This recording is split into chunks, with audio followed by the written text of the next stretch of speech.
Hello दोस्तों, मैं रामनिका गांधी। मैं एक होम्योपैथिक विशेषज्ञ हूँ। आज मैं बात करूंगी इन्वेंटरी यूरिनेशन के संदर्भ में। इसे ऐसे समझे कि जब आपको पेशाब की हाजत लगे, यानी कि मोशंस बने, आप पेशाब के लिए दौड़ते हुए जाएं, तो इस स्थिति को, यानी कि न चाहते हुए भी आपको पेशाब के लिए भागना पड़े, उस स्थिति को इन्वेंटरी यूरिनेशन बोलते हैं। अब रही बात कि ये समस्या अमूमन सभी लोगों को हो सकता है, महिलाओं को भी, पुरुषों को भी, लेकिन महिलाओं में यह ज़्यादातर देखा जाता है। और बहुत सारी महिलाएं ये समस्या जब होती है ना, तो शर्म की वजह से वह बता नहीं पाती या इस बीमारी के संदर्भ में कभी डॉक्टर से मिल नहीं पाती। कुछ लोग समय पे आ पाते हैं और कुछ लोग ये स्थिति धीरे धीरे बिगड़ जाती है, तब वो डॉक्टर के संपर्क में जाते हैं। क्योंकि इसमें होता क्या है ना, कि इसमें आपके जो यूरिन स्टोर करने के लिए जो ब्लैडर होता है, उसके मसल्स बहुत वीक हो जाते हैं। चाहे वह प्रेगनेंसी, बार बार प्रेगनेंसी की वजह से हो, या प्रोस्टेट ग्लैंड, पुरुषों में प्रोस्टेट ग्लैंड की समस्या होती है। और अमूमन ये प्रोस्टेट ग्लैंड पुरुषों में अक्सर देखा ही जाता है जब उम्र थोड़ी बढ़ने लगती है। और महिलाओं में मेनोपॉज की कंडीशन में भी इस तरह की समस्या अक्सर देखी जाती है। और कभी कभी तो ये बच्चों तक को भी हो सकता है। तो इस कंडीशन में हमें जल्द ही जल्द डॉक्टर से संपर्क करना चाहिए, क्योंकि ये इंगित करता है कि आपके जो यूरिन ब्लैडर हैं उसके मसल्स वीक हो गए हैं।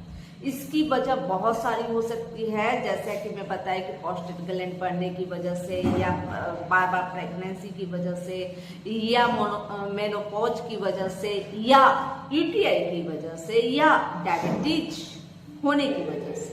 तो ये सब बहुत सारे कारण हैं। इसके और भी कारण हो सकते हैं। कभी कभी चोट लगने के बाद भी इस तरह की प्रॉब्लम होने लगती है। अब रही बात कि इसमें क्या करना चाहिए और क्या नहीं करना चाहिए। होम्योपैथिक में इन्वेंटरी यूरिनेशन के लिए बहुत सारी दवाइयां हैं, और सभी दवाइयां अलग अलग कंडीशन में दी जाती है। व्यक्ति के फिजिकल और मेंटल दोनों जो है स्टडी करने के बाद ही दवाई निर्धारित की जाती है। लेकिन कुछ होम्योपैथिक में दवाइयां हैं जो कि बहुत जल्दी ही यूज कर और उसे ठीक किया जा सकता है, और बहुत ज़्यादा लोग उन दवाइयों से ठीक होते हैं। तो अब रही बात कि इन्वेंटरी यूरिनेशन की जो समस्या है उसको ठीक करने के लिए हमें क्या क्या करना चाहिए। तो सबसे पहले कीगल एक्सरसाइज होती है। कीगल एक्सरसाइज का मतलब होता है कि जैसे आप यूरिन पास के लिए जाते हैं तो थोड़ी यूरिन निकलती है, फिर उसको होल्ड करें, फिर रिलैक्स करें, होल्ड करें, रिलैक्स करें। तो इस तरह की स्थिति बनाई जाती है, जिसे कीगल एक्सरसाइज बोलते हैं। और इससे आपके जो ब्लैडर है, जो यूरिनरी ट्रैक है, उसकी अच्छी उसके मसल्स में एक जान आती है और यह प्रॉब्लम धीरे धीरे ठीक होने लगती है। जो कीगल एक्सरसाइज है उससे ऐसे समझें, पहले अपने मसल्स को सिकोड़ने की कोशिश करें, यानी कि पेशाब को रोकने की कोशिश करें, और फिर पेशाब करें, और फिर स्पीड को कंट्रोल करने की कोशिश करें। ये खुद से करना पड़ता है, और इस तरह से आप बार बार इस एक्सरसाइज को दोहराएंगे तो संभवतः जो आपके मसल्स वीक हो गए हैं उसमें जान आएगी, उसमें टाइटनेस आएगी, और कंट्रोल करने की क्षमता बढ़ सकती है। इसके अलावा आप एक चीज़ और कर सकते हैं कि अगर आप बहुत ज़्यादा चाय पीते हैं, बहुत ज़्यादा कॉफ़ी पीते हैं, या बहुत ज़्यादा अल्कोहल लेते हैं, स्मोकिंग करते हैं, तो इन सब चीज़ों से आप दूर रहें। इसके बाद और एक विषय पे जरूर ध्यान देना चाहिए, और वो ध्यान है कि आप अपने वेट को कम करें। अगर आप डायबिटिक पेशेंट हैं तो शुगर कंज्यूम करना बिल्कुल बंद कर दें। इसके अलावे आप होम्योपैथिक दवाइयाँ ले सकते हैं। होम्योपैथिक दवाई सुगम भी है, सुरक्षित भी है, और बहुत ज़्यादा कारगर भी है। इस स्थिति में आप होम्योपैथी की कुछ दवाइयाँ हैं जो आप यूज कर सकते हैं। जैसा कि मैं बताई कि इन्फेंट्री यूरिनेशन की जो समस्या होती है सभी लोग में होती है, लेकिन खास तौर पे ये महिलाओं में ज़्यादा होती है। महिलाओं में बार बार प्रेगनेंसी या मेनोपॉज की कंडीशन या यूटीआई की कंडीशन या तीनों की समस्या तो होती ही है।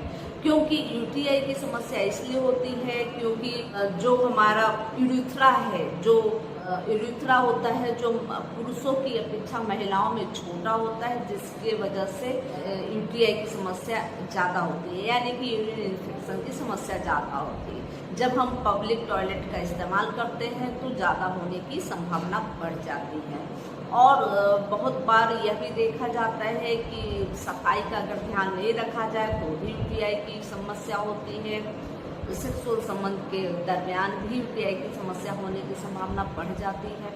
तो इन सब पे भी ध्यान रखा जाए। और जैसा कि मैं होम्योपैथी की बात करूं तो होम्योपैथिक में महिलाओं के लिए खास तौर पे जो है कि कुछ दवाई होती है, जैसे अगर यूटीआई की समस्या के कारण बार बार यूटीआई की समस्या हो रही है और उसके साथ इन्फेंट्री यूरिनेशन की समस्या भी हो रही है, तो उस कंडीशन में कैंथ्रिस एक बहुत ही बेहतरीन मेडिसिन होती है। कैंथ्रिस का नाम आते के साथ दो चीज़ें हमेशा स्मरण होती है, एक जलन और दूसरा पेशाब की समस्या। तो पेशाब की समस्या में भी जलन देखा जाता है जब पेशाब महिलाओं को, पुरुषों को, किसी भी मेल फीमेल हर लोगों में यह फायदा तब करती है जब इन्फेंट्री यूरिनेशन के साथ आपकी यूटीआई की भी समस्या है, यानी कि पेशाब जब हम करते हैं तो ऐसा लगता है कि कोई खौला हुआ पानी है, गर्म, पूरा गर्म पानी निकल रहा है, जैसे लगता है जिस रास्ते से निकल रहा है वहाँ पूरा जल गया है। इसमें एक और चीज़ देखी जाती है, एक और सिम्टम है पेशाब करने से पहले, पेशाब करने के दरमियान और पेशाब कर लेने के बाद भी काफ़ी जलन देखा जाता है। उस स्थिति में कैंथ्रिस बहुत ही महत्वपूर्ण दवाई है। कैंथ्रिस में जलन का होना बहुत ही महत्वपूर्ण है और बार बार जिन लोगों को यूटीआई की समस्या है उन लोगों को कैंथ्रिस लेनी चाहिए। इसके अलावे आप मेडोरेनम का उपयोग कर सकते हैं अगर महिलाएं मेनोपॉज की कंडीशन में चली गई है, या पुरुष भी हैं तो उनकी उम्र ज़्यादा है, उनको प्रोस्टेट ग्लैंड अक्सर सूज जाया करता है, उनसे डिस्चार्ज निकलते हैं, स्टिकी डिस्चार्ज होते हैं, या जिनका हिस्ट्री रहा है गनोरिया का, उन लोगों को मेडोरेनम बहुत ही अच्छा काम करता है। हमेशा याद रखें, जिन लोगों को गनोरिया का हिस्ट्री रहा है उन लोगों के लिए मेडोरेनम सर्वोपरि मेडिसिन होती है, और अधिक एज वालों के लिए ये बहुत ही बेहतरीन है, या जिनके फैमिली हिस्ट्री में गनोरिया का हिस्ट्री रहा है उन लोगों के लिए भी यह बहुत ही बेहतरीन मेडिसिन होती है। इसके अलावे आप सेवल सेरूटा, पुरुषों के लिए ये बहुत अच्छी दवा है और इसे मदर टीचर में लेना चाहिए। जैसा कि कैंथ्रिस है, कैंथ्रिस को डाइल्यूशन में लेना चाहिए, मेडोरेनम को डाइल्यूशन में लेना चाहिए, और मेडोरेनम को 200 से नीचे लेनी नहीं चाहिए। उसी तरह से सेवल सेरूटा को मदर टीचर में आप 15 से 20 बूंद का इस्तेमाल कर सकते हैं।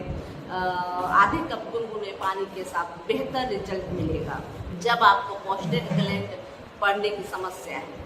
सेवल सेरूटा उस कंडीशन में ली जा सकती है जब प्रोस्टेट ग्लैंड आपका एलार्ज हो गया है, बढ़ गया है, और उसकी वजह से आपको किसी तरह का जो है स्ट्रक्चर पैदा हो रहा है, पेशाब करने में दिक्कत हो रही है, और उस कंडीशन में आपको अगर यह समस्या सामने आ रही है तो आप सेवल सेरूटा ले सकते हैं।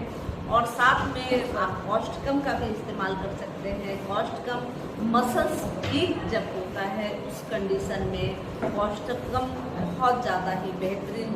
सेवल सेरूटा महिलाओं को भी उस कंडीशन में यूज करना चाहिए जब आपको दिन के समय तो नॉर्मल यूरिनेशन होता है, लेकिन रात के समय यूरिनेशन की स्थिति बढ़ जाती है, यानी कि बार बार आपको नींद से जागकर आपको यूरिनेशन के लिए भागना पड़ता है, तो उस कंडीशन में महिलाओं को भी दिया जा सकता है। या जो महिलाएं, जिन महिलाओं का जो होता है कि जो ओबी है, जो यूरेटस है वो बढ़ जाता है, लार्ज हो जाता है, उस स्थिति में आपके ब्लडर पे दबाव पड़ता है, तो उस कंडीशन में भी सेवन से उल्टा बेहद अच्छा काम करता है और पुरुषों के जैसे ही महिलाओं को भी इस्तेमाल करनी चाहिए।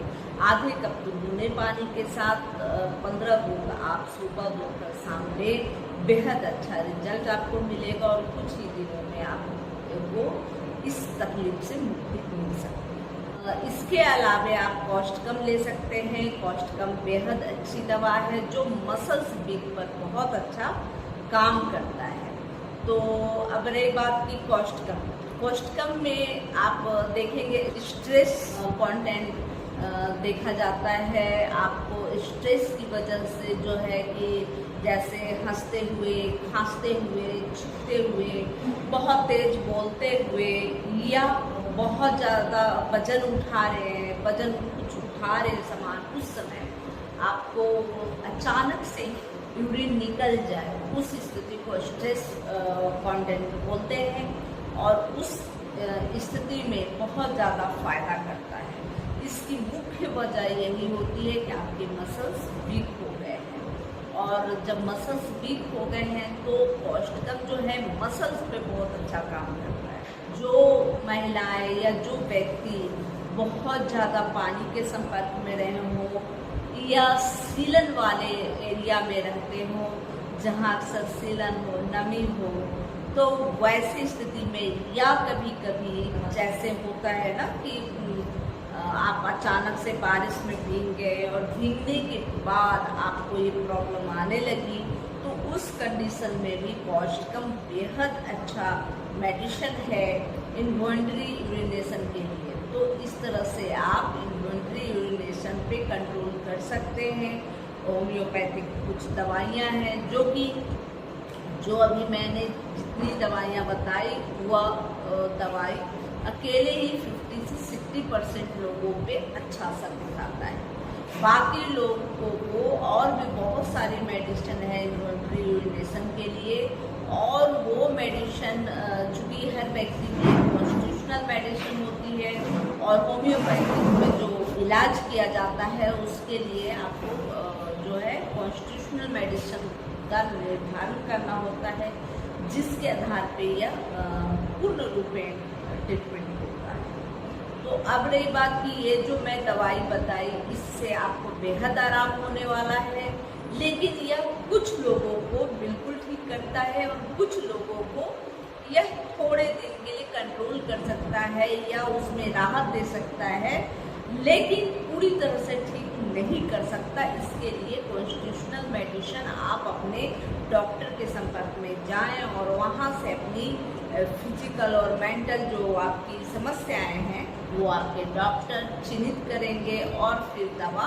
चयन करेंगे। तो इससे आप पूर्ण रूपेण ठीक हो सकते हैं, लेकिन जब भी कोई समस्या हो तो छिपाएं नहीं, अपने डॉक्टर को बताएं और अपनी इलाज करवाएं, जिससे आप बहुत जल्दी ही सही हो सकते हैं, ठीक हो सकते हैं और स्वस्थ हो सकते हैं। चूँकि होम्योपैथिक सुगम भी है, सुरक्षित भी है।